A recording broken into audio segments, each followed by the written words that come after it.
Bien, bonjour les petits potes, j'espère que vous allez bien. On se retrouve pour une nouvelle vidéo. On va encore se retrouver pour un tuto aujourd'hui. À la base, c'était censé être une autre vidéo, mais Instagram a encore sorti des nouvelles fonctionnalités. Je sais que ça vous plaît, donc nouvelle vidéo sur un petit tuto Instagram. Avant de commencer, je vous invite à vous abonner à cette chaîne et à mettre la petite cloche, un petit like, un petit commentaire, ça me fait toujours plaisir. Merci aussi à tous ceux qui se sont abonnés ces derniers jours. Vous êtes de plus en plus nombreux, ça fait plaisir, ça fait chaud à mon petit cœur. Il y a deux nouvelles fonctionnalités sur Instagram, du coup on va parler des deux nouvelles. Il y a la fonctionnalité guide et une nouvelle petite fonctionnalité en story qui est plutôt chouette aussi. Donc voilà, on va parler de ça aujourd'hui et c'est parti. Comme je vous l'ai déjà dit dans mes dernières vidéos tuto, Instagram aime bien qu'on utilise ces nouvelles fonctionnalités. S'il crée des nouvelles fonctionnalités, c'est qu'il va les mettre en avant pendant au moins un certain temps, voire pendant un temps beaucoup plus long.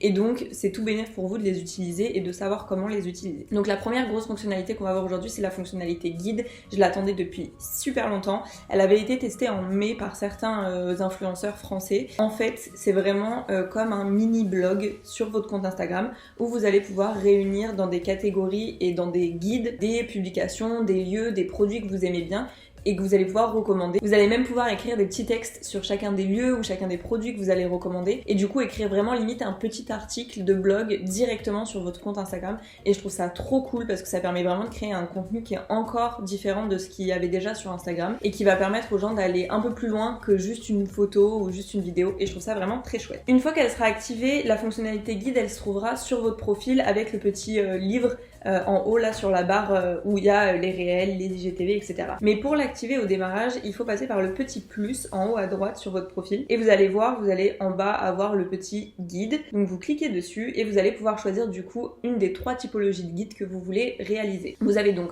soit les guides de lieux, soit les guides de produits, soit les guides de publication. Les guides de lieux, ça va être vraiment pour recenser des lieux que vous adorez, que vous recommandez. Par exemple, vous allez pouvoir faire les bonnes adresses à Paris, les bonnes adresses à Bordeaux, les bonnes adresses à Toulouse, et vraiment du coup classer les lieux dans des catégories différentes. Les guides produits, ça va être vraiment de la recommandation de produits et de marques que vous aimez bien. Donc pareil, vous allez pouvoir faire par exemple routine beauté du matin, vos produits visage préférés, vos produits cheveux préférés, etc., etc.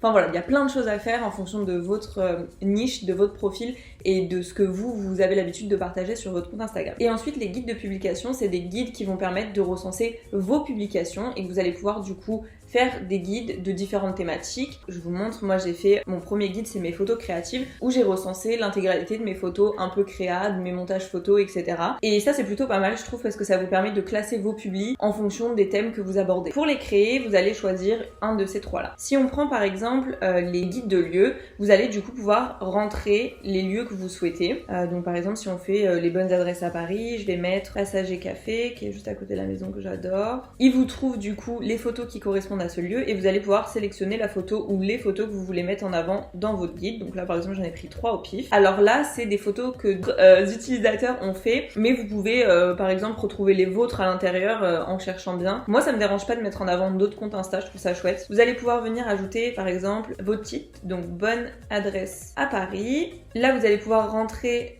juste en dessous donc sur quoi porte ce guide, donc vous pouvez faire une petite description. Toutes mes bonnes adresses à Paris pour bruncher et goûter. Ça va permettre du coup aux gens de savoir de quoi parle ce guide et ce qu'ils vont pouvoir y retrouver dedans. Et vous allez avoir ensuite du coup la première photo de passager qui est déjà inclus dans votre guide. Ensuite vous allez pouvoir ajouter un petit texte également sur ce lieu, donc pouvoir aller décrire un peu plus en profondeur le restaurant ou le produit que vous avez sélectionné. Et ça c'est chouette aussi pour donner un peu plus d'infos. Et vous allez pouvoir du coup condenser un peu plus que sur un blog, mais donner autant d'informations et je trouve ça très chouette. Vous ajoutez un nouveau lieu et vous allez, voilà, vous voyez, avoir du coup sous forme de vraiment défilement toutes les bonnes adresses que je vais ajouter, pouvoir voir toutes les photos à chaque fois et le nom de l'adresse. Donc ça je trouve ça très chouette. Mais ce qui est encore plus cool, c'est que quand vous allez sur suivant, vous pouvez du coup le partager, vous allez le partager sur votre profil ou l'enregistrer comme brouillon. C'est vous qui choisissez si vous n'avez pas fini. Sachant que vous pouvez le modifier encore après, donc il n'y a pas nécessité de le garder en brouillon en vous disant qu'il faut absolument l'avoir fini tout de suite. Donc il s'ajoute sur votre page guide et lorsque vous allez aller dessus, vous allez voir une petite carte en haut à droite et ça je trouve ça trop génial et en gros ça va vous afficher sur une carte les lieux que vous avez sélectionnés. Et c'est vraiment chouette parce que ça permet un peu comme Mapster, je sais pas si vous connaissez. Moi je mets toutes mes bonnes adresses dessus, je vous mettrai mon Mapster en barre d'infos d'ailleurs. C'est trop cool parce que du coup vous êtes à un endroit et vous pouvez voir les restos, photos ou les lieux qui sont recommandés par l'influenceur ou l'influenceuse en question qui sont autour de vous. Donc ça, c'est pour la catégorie lieu. Maintenant, si on fait une catégorie produits, vous allez pouvoir venir choisir du coup, comme je vous disais, des marques et des produits que vous aimez. Donc par exemple, on peut faire un truc un peu zéro déchet. Sloé, c'est donc un truc zéro déchet. Vous allez donc tomber sur leur boutique et vous allez pouvoir sélectionner le produit que vous voulez mettre en avant. Donc par exemple, moi je prends le savon froid et je peux choisir du coup des images parmi les images qui sont proposées. Je prends 3 encore une fois. Et de la même manière que pour le guide d'avant, il faut rentrer un titre, une description, un petit descriptif du produit pour donner un peu plus d'informations sur ce que vous en avez pensé, comment vous l'avez utilisé, etc., etc. Si vous l'enregistrez comme brouillon cette fois-ci, vous allez l'avoir du coup en haut et vous allez pouvoir aller le remodifier par la suite pour ajouter des produits, etc., etc. Si on le partage sur le profil, ça arrive donc dans la page guide comme tout à l'heure, et cette fois-ci en haut à droite, quand vous cliquez sur votre guide, vous avez un petit shopping et vos abonnés vont pouvoir aller acheter directement les produits que vous avez recommandés sur le site web de la marque, et ça je trouve ça très cool aussi. Ça permet de mettre en avant les marques. Pour les guides de publication, cette fois-ci il va donc vous proposer des publications qui sont les vôtres et vous allez pouvoir venir les choisir en fonction de thèmes. Donc là on va passer sur les photos un peu plus féministe. Je choisis donc les publications que je veux mettre dans ce guide-là. Je viens mettre mon petit titre. Et la seule différence par rapport aux autres guides, celui-ci, c'est que vous allez devoir absolument remplir un titre pour chaque image et chaque publication que vous avez choisie, sinon vous n'allez pas pouvoir continuer. Donc là, par exemple, je vais mettre 1, 2, 3. Vous pouvez mettre une petite description sur chaque image également. Et voilà. Avant d'enregistrer en brouillon ou de partager sur vos profils, vous pouvez voir via l'aperçu à quoi ressemblera votre guide. Donc ça, c'est chouette. Et cette fois-ci, quand vous êtes directement sur le guide, il n'y a pas possibilité d'acheter, il n'y a pas de carte, etc. Il y a simplement la possibilité de partager, puisque évidemment c'est un guide de vos publis, donc vous pouvez rien acheter dessus. Et quand vos abonnés vont cliquer sur une des photos qui est présente dans ce guide, ça va du coup les emmener directement sur votre publication, et donc ça c'est plutôt cool pour mettre en avant certaines de vos publis. Voilà, on a fait le tour pour la fonctionnalité guide. Je trouve qu'elle est vraiment hyper pratique. Ça permet vraiment de partager un autre format un peu plus poussé, un peu plus détaillé, mais sans y passer des heures. Donc je trouve ça très très chouette et je vous invite vraiment à l'utiliser puisque c'est une fonctionnalité qui va être mise en avant par la plateforme. On passe maintenant à la deuxième fonctionnalité qui est une fonctionnalité en story. Donc si vous allez pour faire une story, quand vous êtes dans la petite barre d'outils à droite, vous avez un nouvel outil qui s'appelle le multi-capture. Et ça c'est chouette parce que du coup jusqu'à maintenant on pouvait prendre jusqu'à 4 écrans de vidéo d'affilée, mais on pouvait prendre qu'une seule photo. Et en fait là ça va vous permettre de prendre plusieurs photos et de faire une story de plusieurs écrans de photos si vous le souhaitez. Par exemple là, je prends une première photo, une deuxième,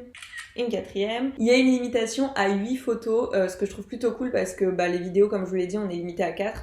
Là, 8 c'est plutôt chouette. On va prendre les 8, histoire de dire. Comme ça, vous voyez bien tout mon bordel. Une fois que vous avez pris vos 8 photos, ou moins, vous avez la petite page ici qui s'affiche et vous allez pouvoir sélectionner ou désélectionner les photos que vous avez faites, en supprimer, en les enregistrer, etc. Et si vous appuyez sur modifier en bas, vous allez voir apparaître vos photos sous forme d'écran de story que vous allez pouvoir modifier comme une story tout à fait classique et la partager tout de suite après. Et je trouve ça super cool parce que jusqu'à présent c'était pas possible. Il fallait faire ces photos en dehors de Instagram, les uploader en multi-photos, alors que là vous pouvez les faire directement depuis la story. Voilà, c'était donc la deuxième petite fonctionnalité. Elle était plus rapide à vous expliquer, mais je trouve qu'elle est cool, donc elle valait le coup d'être mise dans cette vidéo. J'espère que ces petits tutos vous auront plu. D'habitude ça vous plaît plutôt bien, donc je suis très contente parce que j'aime bien faire ça et j'aime bien regarder, fouiner toutes les fonctionnalités sur les réseaux sociaux. N'hésitez pas à me rejoindre sur Instagram si c'est pas déjà fait, parce qu'on partage des trucs cool là-bas. Je vous dis du coup à dimanche prochain pour une nouvelle vidéo. Bye!